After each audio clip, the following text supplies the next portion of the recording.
dari Prodi Pendidikan Geografi Offering A angkatan 2021. Di sini saya akan melakukan proyek mandiri berkaitan dengan materi erosi dan konservasi lahan mata kuliah Geografi Tanah yang diampu oleh Ibu Feryati Masito. Nah, tanpa menunggu lama lagi, langsung saja kita simak videonya berikut ini. Beberapa hal yang perlu dipersiapkan diantaranya ialah 4 buah botol, bibit rumput, kertas label, serta kasa. Mula-mula, kita akan memotong terlebih dahulu bagian leher botol menggunakan cutter secara melingkar. Pada tahap ini, kita harus melakukannya secara berhati-hati.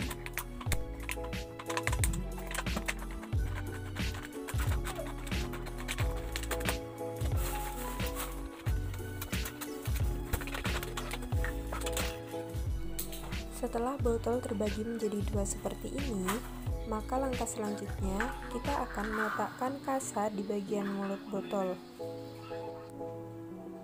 Maka hasilnya akan seperti ini.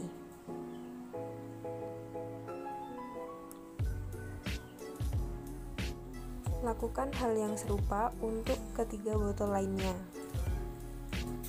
Selanjutnya, kita akan menuangkan 4 sampel tanah yang berbeda pada tiap masing-masing botol.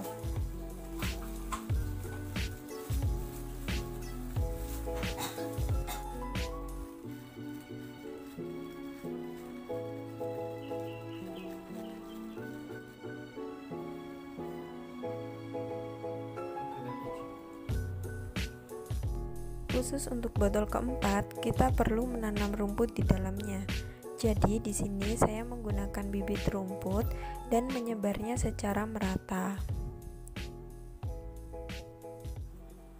Tidak lupa setelah itu saya menutupnya kembali menggunakan tanah dan menyiramnya agar tanah tetap lembab. Dan berikut ini adalah foto-foto dokumentasi pertumbuhan rumput selama lebih dari 1 minggu.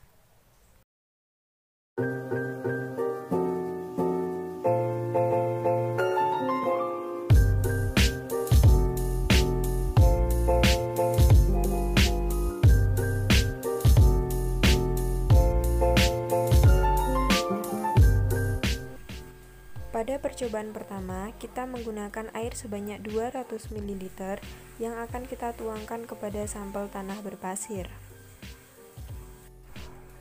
Amati setiap tetes air yang keluar, lalu jangan lupa untuk menghitung waktu yang dibutuhkan pada tanah untuk mengeringkan air dan juga menghitung volume air yang keluar. Berikut adalah waktu yang dibutuhkan tanah berpasir, yaitu 15 menit. Lakukan hal yang serupa untuk tanah berlempung.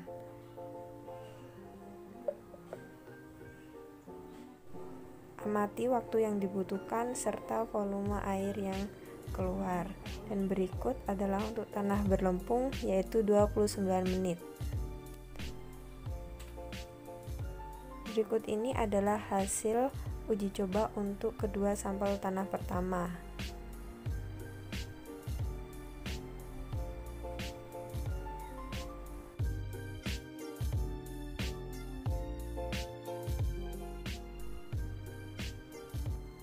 Pada uji coba yang kedua, kita sama, yaitu menggunakan air sebanyak 200 ml. Dan untuk sampel tanah bebas, waktu yang dibutuhkan ialah 15 menit 49 detik.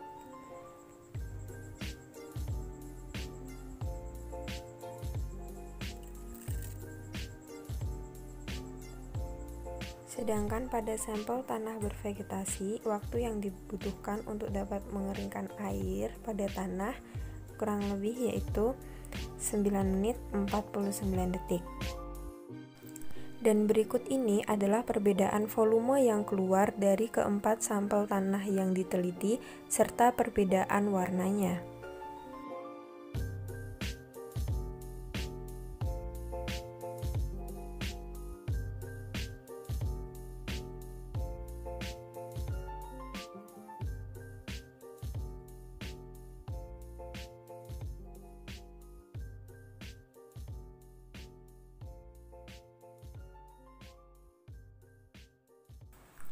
Nah, demikianlah hasil pengamatan yang telah saya lakukan.